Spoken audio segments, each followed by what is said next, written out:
Hey there. So have you heard about the 2017 hay shortage? We are currently doing hay this week. This field over here has all been done, and this whole field brought in about 400 bales, and normally it's between 600 and 800 at this cutting. The areas where we have sand growing were so extra thin from there not being enough rain to nourish it to grow that when the hay baler went over it, the bales were so loose that the tension setting was making the hay not come out properly at the other end.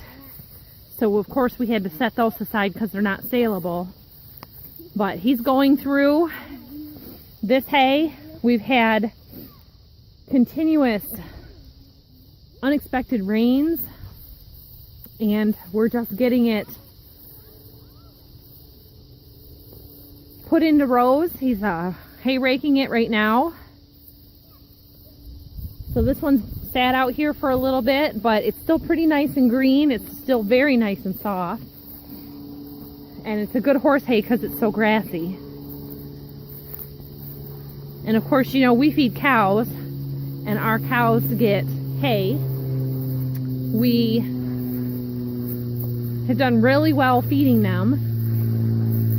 And apparently the premium horse hay is going to be a real problem for the finicky horses.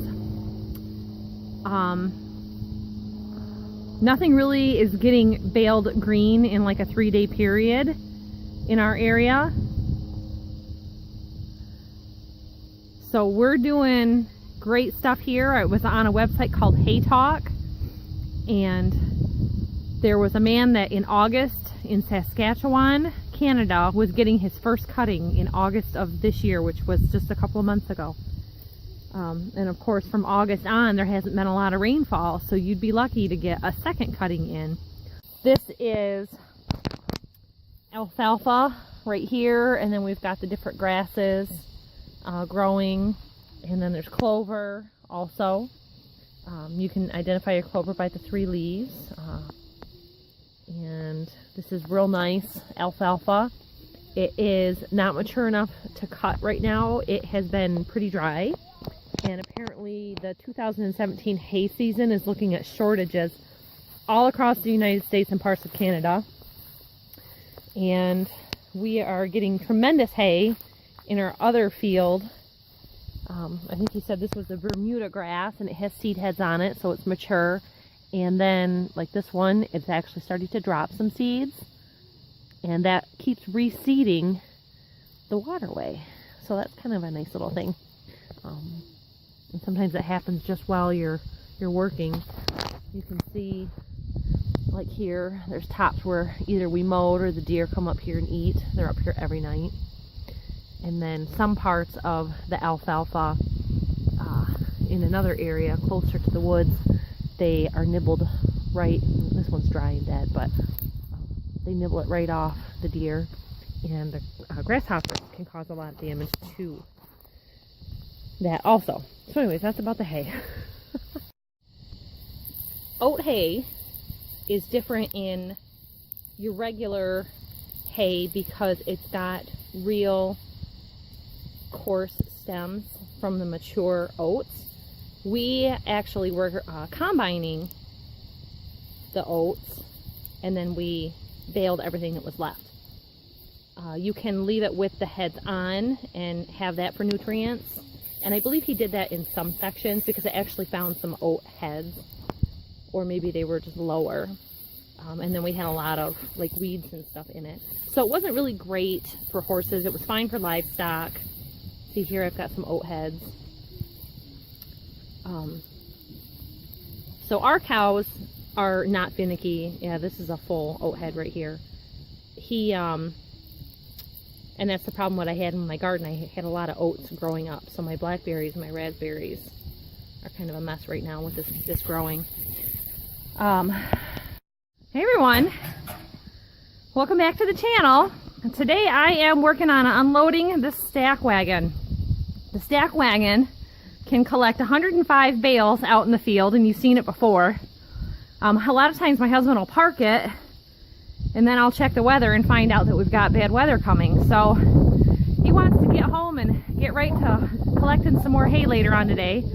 So to help him out, I've done this before, the boys and I just unload it by hand. So Trey is helping me. We're pulling them down by hand. This is a table that goes up, but nothing's running on the tractor, so it can't go up at all. And we knock them down there. He rolls them down here so I don't have to climb back up, and makes a nice stack. This is our second cutting for this year that's going in the barn. This is what's left of the first cutting from our waterway. And this is first cutting from the other field. So we've been getting a lot of hay sales right now, and I don't want to have anything get damaged. This back part of the barn used to be a cow room for a milking parlor, and I can get quite a few stacks in here. I think it was about 300 bales maybe. So we're not real organized in here, and it was just space that I had wood from the previous owner stacked up in here. So this whole room will get just about blacked out. We had covered last year before the winter the windows and door openings with plastic to keep it dry and warmer, and stacked it right up. So I'll move those big tractor tires where he has to shovel out manure, and he can just move them when he needs to. But I'm going to fill this thing right up. And then this door is jammed off of its roller, so you see right here it's sticking out about 3 feet. When he gets that open and we move these barrels, he can get that stack wagon right here and get them stacked in 5 or 6 deep, and get that quite full without ever even starting to stack up into the loft. And this loft up here is nearly empty. There's a few hundred bales up there, and with this one obviously you can stack higher, so we want to get some of that, so we'll get that space freed up. And then that hay over in the field there will get all brought over. Well, we got a little rain this morning, and it was too wet for too long to get back to my green big painting. So I am doing hay with my husband. He is raking hay. He's over there.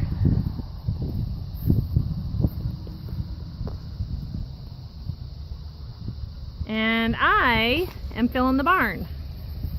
So he had this parked here again and had a tarp over it. And those tarps, I learned, they don't do well for more than a day. So we got a little sprinkle this morning. I took everything off that got sprinkled on, gave it to the cows. And the last of my first cutting is gone. So I am stacking it back here where that had been. And just from the floor, I can stack them 6 layers high, so it's 12 in a stack. And then after I get it a little more flattened out, he can actually use it as a staircase and walk them right up to the hay elevator, or to the loft, without getting out the hay elevator. I don't know how much he's going to want to do. It's supposed to rain anywhere from the next hour to 3 hours. So we're just going to do what we can and cover the rest. I got this room totally full. That worked out really well. And then he had a little extra that we just stacked here, and Trey didn't interlock them. So I didn't catch that until partway through. So that is going to probably have to get moved or sold. But at the rate it's going, hay sales have been really high. And this is really soft, grassy hay, so the horses love it. I think that from what I've been told, the hay auctions haven't had much, and it's gone high, about $7 a bale. We've got first cutting for 5 and second cutting for 6, and we've got plenty to sell. So I turned the lights on so I can keep working into the dark. I just fed baby and laid him down, so he should be good for at least a half an hour to an hour. The boys manage really well with him while he's resting. And then I'm just unloading the stack wagon by hand. So I switched over to my tennis shoes because my farm shoes were killing me the other night at the end of the night. These are my old New Balance cross trainers, and I can go all day with these, but I cannot drive a clutch with these because you cannot feel it. So, yeah, I'm at it. I gotta get this loaded in the barn.